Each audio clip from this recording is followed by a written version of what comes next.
Lesiteshi lesimpompa emanti siwaphakele etindzaweni letisikhombisa sekulihlandla lesitsatfu sigcekezwa esikhatsini leseyinyanga nje kuphela. Kantsi-ke tigebengu tidzabule efenisi teba tindzambo tekhopha ngalesitsatfu ebusuku.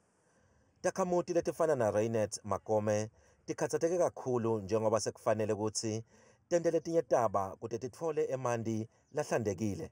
Emva kwamaviki mabili noma liviki linye emshinini la emanti achamuka khona utholakala sekuntshontshwe tindzambo bathi kuntshontshiwe tindzambo and sinesibahlali sesiya affecteka. Lenkinga yemanti seyiphatamise nekusebenta esibhedlela saseTonga. Ngathola ukuthi esibhedlela akunamanti bala bonesi ukuthi basincede bathi akunamanti. Letinye ke takhamuti tisolela kutsi lena yintfo lentiwa ngabomu kute kuhlonyulwe kubosomabhizinisi labaphakela emanti ngemaloli.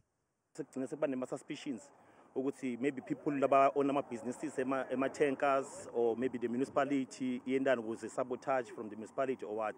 They've got a law enforcement agency within the municipality, which we ask ourselves, what is it that they are doing to protect that infrastructure?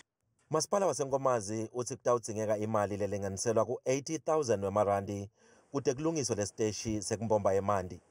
Kantsi-ke sevele kunemacebo ekuthi labo labatsikamete kakhulu bawatfole emanti kwesikhashana. Especially with the hospital, we'll start there and also dispatch water tankers to the highly affected communities, even though the damage is quite immense. If you can judge that it's about 7 villages.